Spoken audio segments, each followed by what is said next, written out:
process to attract love. Now, when we look at these four steps here, select being the first, think and create, meditate, and affirmation being the last one. Now, here's a question that I want to pose to my guests and to our viewers online here with us. Which one of these four would you think would be the most interesting to you and also pose the greatest challenge? If you had to choose one, which one would you say strikes the most interest in your mind and also may pose a challenge to implement on your behalf? What would you say, Meredith?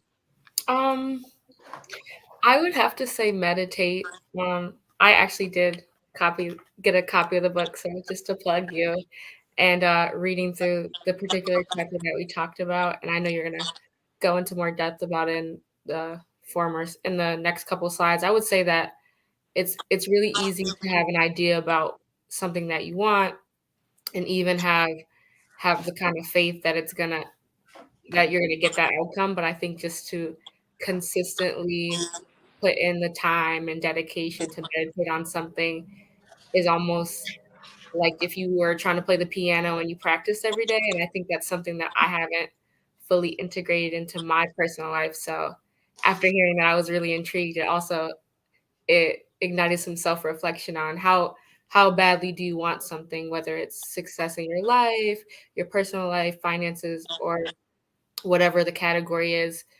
There's a quote that says, "Show me your goals and then show me your calendar." And I always like to think about that goal and that if somebody tells you they want something, you should be able to see that they're putting that into action in their daily life. And so that just stuck out to me. It's probably something that after this call, I'll have to put more practice into my day to day. Very good. All right, what's your take on it, Des? I would love to piggyback off Meredith. I think that was very thorough in her detail on basically what she was explaining. So honestly, I think I believe that the easier one would be the selection process, right? Everyone knows what they want to select from a physical standpoint, right? From a monetary standpoint, we all have these kind of pseudo standards, right? From that selection process, so everybody kind of knows their build a person, right?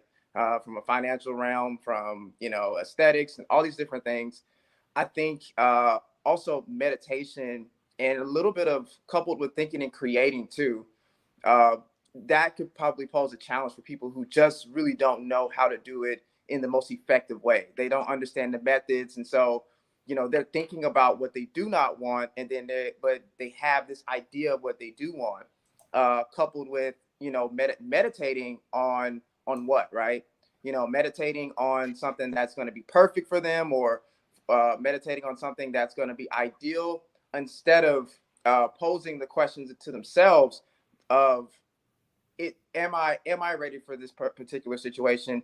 Am I good enough for this situation? And in my meditation, what am I really seeking and getting the answers for? Like, what is my meditation? What am I tapping into when I'm tapping into consciousness? I think people, when they meditate, if they know how to meditate at all, right, on that particular subject, they don't have any give and take, right? They don't have that part of openness and listening to the voices that guide you through those meditations. That's the point of meditation, is to get away from your thoughts and get away from your standards and get away from what your ego is trying to veer you and steer you in from that selection standpoint, and kind of get you and guide you in the right direction. So I believe a lot of people, including myself, have a tough time getting over that hill, to be able to just learn and hear from consciousness and be able to get those downloads, so to speak, to be able to move forward and know exactly how to tailor what I want and what's going to be attractive to me. Very good. Very good comments from both guests.